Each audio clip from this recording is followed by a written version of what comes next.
To win, you've got to learn to let things go. You've got to hold yourself accountable. What I mean by that, guys, is you've got to take baby steps to achieving a great goal, but constantly keep working on them steps to achieve your goal. Whether that is achieving your perfect physique that you want to achieve, or, you know, you're working towards moving to a new house or a new town or city, or getting a car. Whatever you got to do, you got to take them baby steps.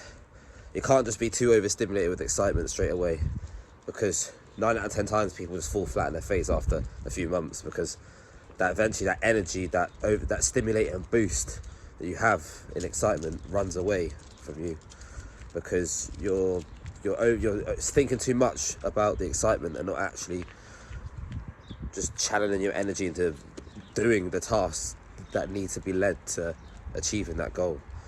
I use, you know, a physique, for example, because that's something I can relate with. Like, I used to be a skinny guy. Took me a long time to get to my physique. You know, I'm about 80 kg now, very lean muscle. I've got another video coming soon talking about being in shape, but don't want to deviate.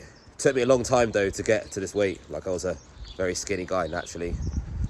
So I never had a hard issue in getting low body fat, but what I did have an issue in is building more of a masculine frame, like a shorter frame.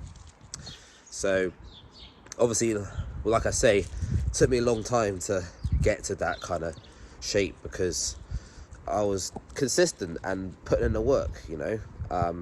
It didn't happen overnight, you know. I had to take baby steps. I couldn't just jump on the maddest, heaviest weight when I'm benching, or I couldn't just jump on the maddest weight for squatting. I had to build upon that, build the block, build the foundation. And that same thing, like I can say, will relate to most things in your goals you're trying to achieve. You know, you've got to build upon it, take time, and just, yeah, hold yourself accountable. You know, don't just, like, you know, start making excuses and having a victim mentality when you don't see much progress straight away, because it's not going to just happen straight away, you know. Like, yeah, I know some people are more fortunate than others in certain situations, but so they might have things that you might not have, but doesn't mean it's not impossible for you to get them same things, you know. Don't hold yourself accountable by your friend groups. That's another thing I must say. Don't look at what your friends are doing and hold yourself accountable by them, because some of them might be more slumpy than you and not doing as good as you, and they could be holding you back like parasites. And obviously some friends could actually be boosting you. But you gotta stay on your own track, you know. You don't see two trains when they're going parallel with each other, crashing into each other. They always have their own parallel trajectory, but they go in the same direction, but then some go in other directions. You gotta look at it like that with your inner circle of friends or people around you. You know, some people might be negative or like red eye energy, and they're not really supporting your vibe that you're on, and others will be. But then, you know, don't make yourself feel like shit if others are doing better at the same time. Baby steps, like I was saying, it's all about taking them small block steps up the staircase. Hold yourself accountable by these type of guys like David Goggins, you know. He's a good example. He literally was like overweight back in the days, and like he used to always use chocolate milk as like his comforting thing when he's feeling down. But he learned to let it go. He learned to leave it behind him and just become the man who he is now.